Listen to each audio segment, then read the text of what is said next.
ऐसा लग रहा है कि ईरान युद्ध में एक नया टर्निंग पॉइंट आने वाला है। एक अमेरिकी अधिकारी के खुलासे के बाद अचानक पूरी दुनिया का ध्यान अंतरिक्ष की तरफ खिंच गया है। दुनिया भर के वैज्ञानिकों की नजर भी स्पेस की तरफ चली गई है। दुनिया भर की एजेंसी असलियत जानने में लग गई हैं। सवाल पूछे जा रहे हैं कि क्या वाकई ईरान के टारगेट पर अमेरिकी स्पेस प्रोग्राम है। एक अलग तरह के महायुद्ध की सुगबुगाहट तेज हो गई है। सवाल ये भी उठने लगे हैं कि कहीं ऐसा तो नहीं कि अंतरिक्ष को युद्ध का मैदान बनाने की तैयारी चल रही है।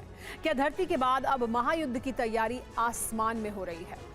इससे जुड़ी बड़ी खबर, अमेरिकी स्पेस मिशन से जुड़ी ये बड़ी खबर है। अमेरिकी जनरल स्टीवन विटिंग ने दावा किया है ईरान के टारगेट पर है अमेरिकी स्पेस प्रोग्राम। तो ईरान का नया टारगेट क्या अमेरिकी स्पेस मिशन है? अमेरिकी स्पेस कमांडर ने एक बड़ा दावा किया है। जनरल स्टीवन ने ये जानकारी दी है। स्पेस एसेट को निशाना बना रहा है ईरान। मिसाइल डिफेंस पर भी हमले कर रहा है। अब स्पेस जंग का एक नया मैदान बन रहा है। कई विदेशी ऑपरेशन से मिला है ये इनपुट। ईरान पहले के मुकाबले ज्यादा घातक हो गया है, कहना है जनरल स्टीवन का।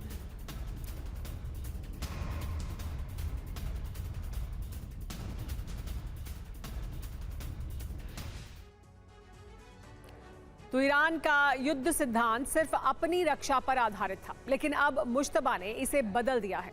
दावा है कि ईरान के सुप्रीम लीडर का विश्वास डिफेंस नहीं, आक्रामकता में है।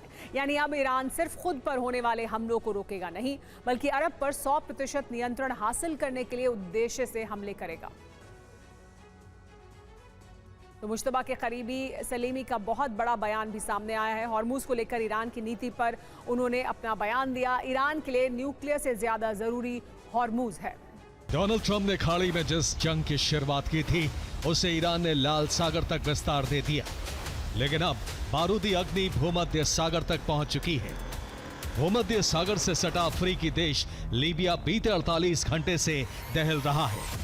लीबिया में भड़की चिंगारी का कनेक्शन भी ईरान से। IRGC कमांडर मोहम्मद रजा नगड़ी ने एक साक्षात्कार के दौरान दावा किया कि ईरान ने रक्षात्मक सैन्य नीति छोड़ दी है। अब मुश्तबा आक्रामक रणनीति बना रहे हैं। सेना देश की सीमाओं से बाहर जाकर दुश्मन के इलाके में सैन्य अभियान चलाने के लिए तैयार है। जब भी हालात ऐसे बनेंगे, आदेश जारी किया जाएगा।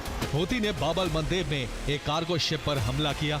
ये तंजानिया के झंडे वाला जहाज था। हूती का दावा है कि ये जहाज सऊदी अरब का था और इस पर सऊदी सेना के हथियार मौजूद थे। हमले के बाद क्रू को बचाने के लिए रेस्क्यू ऑपरेशन चलाया गया।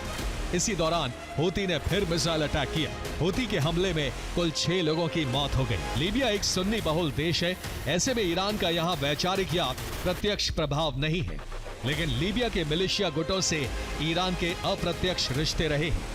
कई रिपोर्ट इशारा करती हैं कि ये गुट ईरान से वक्त वक्त पर हथियार खरीदते रहे हैं। अफ्रीका महाद्वीप में सबसे बड़ा कच्चे तेल का भंडार लीबिया के पास है, जिस पर यूरोप और अमेरिकी कंपनियों का अप्रत्यक्ष नियंत्रण है।